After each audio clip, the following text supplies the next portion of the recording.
আমার এই দুলজোড়া ভেঙে গিয়েছে, কিন্তু এগুলো ফেলে দেওয়ার বদলে আমি ভাবলাম এগুলো রিক্রিয়েট করে নতুন লুক দেওয়া যাক। কিভাবে? এটা শেয়ার করার জন্যই তো আজ এসেছি।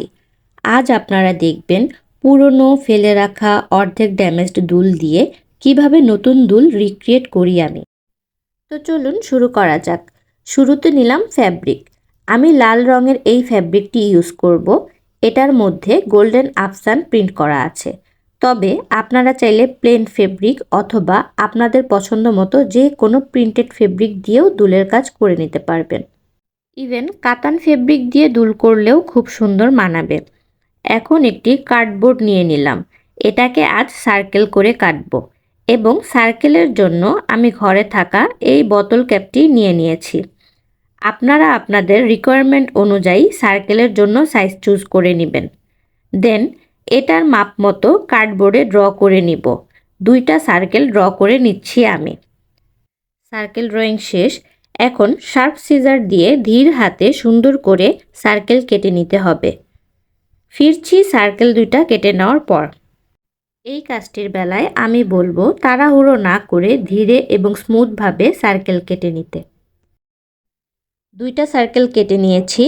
এখন সার্কেলগুলোর সাথে ফ্যাব্রিক নেওয়ার পালা। আমি যেহেতু প্রিন্টেড ফ্যাব্রিক নিয়েছি তাই ওই প্রিন্ট ফলো করেই ফ্যাব্রিক কেটে নিব। ফ্যাব্রিকে থাকা ডিজাইনটা মাঝে রেখে সার্কেলের মাপের থেকে এক্সট্রা কাপড় রেখে গোল করে কেটে নিব। এরপর এক্সট্রা যেই চারদিকের ফ্যাব্রিক রয়েছে তাতে হালকা কাট দিয়ে নেব যাতে সহজে ফ্যাব্রিক ফোল্ড হয়। এখন আমার লাগবে গ্লু। আমি ফ্যাব্রিক গ্লু নিয়ে নিয়েছি। কার্ডবোর্ড এবং ফ্যাব্রিকে গ্লু লাগিয়ে দেন ফ্যাব্রিক ফোল্ড করে কার্ডবোর্ডের সাথে লাগিয়ে নিব, যেমনটা ভিডিওতে আমি করছি।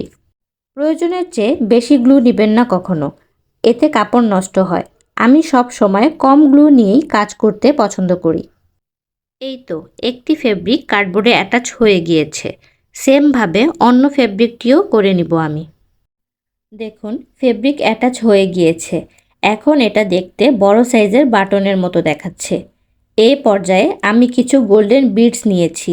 এগুলো এই ফেব্রিক বাটনে অ্যাটাচ করব। বিডসগুলো আমি র্যান্ডমলি দিব না। এর জন্য ফেব্রিক বাটনের উল্টা সাইডে মার্কার দিয়ে মার্ক করে নিব। মার্কিংটা কাইন্ড অফ ঘড়ির ডায়ালের মতো হবে।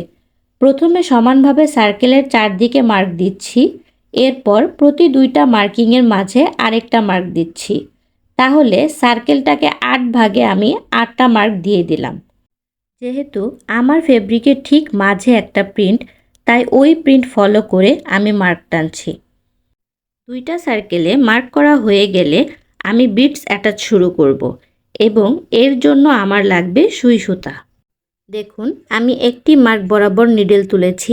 দেন একটি বিডস নিয়ে মার্ক থেকে একটু স্পেস নিয়ে নিডেল নামিয়ে আরেকটা মার্কে নিডেল তুলেছি এবং এই ফুল প্রসেসটাই আমি সার্কেলের উল্টা পাশ থেকে করছি।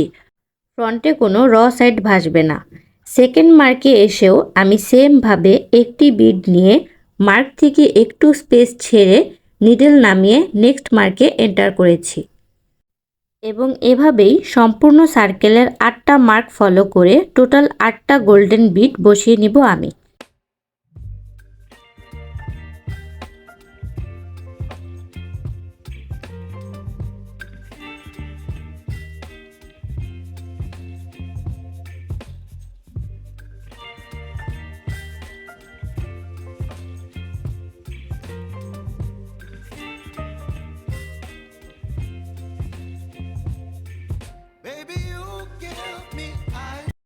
দেখুন একটা সার্কেলের বিডস বসানো শেষ এবং আপনাদের সুবিধার জন্য সেকেন্ড সার্কেলের বিডিং প্রসেসটা আমি আরেকবার দেখিয়ে দিচ্ছি।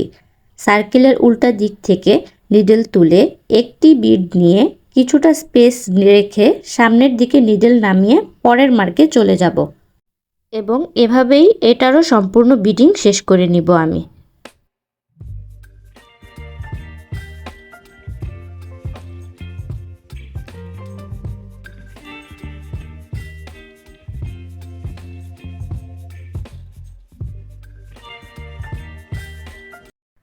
সেকেন্ড সার্কেলেও বিডস বসানো কমপ্লিট।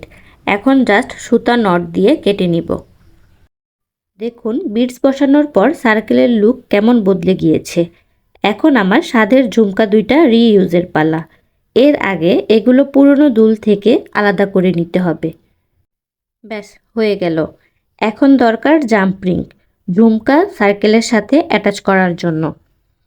সার্কেলে যে বিডসগুলো বসিয়েছিলাম সেগুলোর মধ্য থেকে নিচের দিকের বিডসটায় জাম্প রিং পরিয়ে নিলাম। এরপর সেম জাম্প রিংয়ে ঝুমকা এঁটে দিয়ে জাম্প রিং টাইট দিয়ে নিলেই হয়ে যাবে। এই যে দেখুন, এবং সেম প্রসেসে অন্য দুলটিও করে নিব। বলা যেতে পারে প্রাইমারিভাবে আমাদের দুলটি রেডি। এখন অ্যাটাচ করে নেব স্টাড ছাড়া দুল পরব কী করে। যারা আমার অন্যান্য ইয়াররিং মেকিংয়ের ভিডিও দেখেছেন তারা জানেন এই গ্লু দিয়ে আমি ইয়াররিংয়ের স্টাড বসাই। তো বসিয়ে নিচ্ছি স্টাড। শুরুতে গ্লু দিয়ে স্টাড বসিয়ে দেন উপর থেকে আরেকটু গ্লু দিয়ে দেব। এরপর জাস্ট গ্লু শুকানোর অপেক্ষা।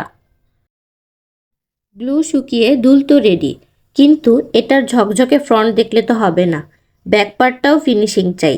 ডিআইওয়াই করে বানানো, তাতে কি কোয়ালিটির সাথে নো কম্প্রোমাইজ। ডিআইওয়াই এমন করা লাগবে যাতে লোকে ফিনিশিং দেখে ভিমড়ি খায়। তো ব্যাক পার্টের ফিনিশিংয়ের জন্য আমি সেম সাইজের কার্ডবোর্ডের সার্কেল নিয়েছি প্লেন ফ্যাব্রিক র্যাপ করে। এখন এটাকে স্টাডের পিনের মধ্যে দিয়ে দুলের সার্কেলের মধ্যে গ্লু দিয়ে অ্যাটাচ করে নিলেই আমাদের ঝুমকা রেডি। লুজ সার্কেল দুটোয় আমি স্টাডের পিন বরাবর হোল করে নিয়েছি। এখন এতে ফেব্রিক গ্লু দিয়ে নিব, দেন দুলের সাথে অ্যাটাচ করে নিব। অ্যান্ড ফাইনালি আমার ঝুমকা রেডি। এটা দেখে আমি আগের দুল ভাঙার কষ্ট ভুলে গেছি।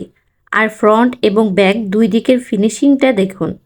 তো বলুন, এখন কি আর আগের মতো পুরনো অর্নামেন্ট ফেলে দিবেন, নাকি রিইউজ করে ক্রিয়েট করবেন নতুন সুন্দর সুন্দর অর্নামেন্ট?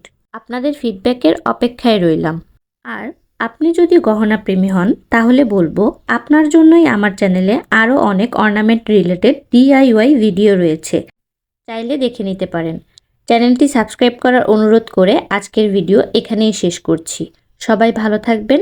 আল্লাহ হাফেজ।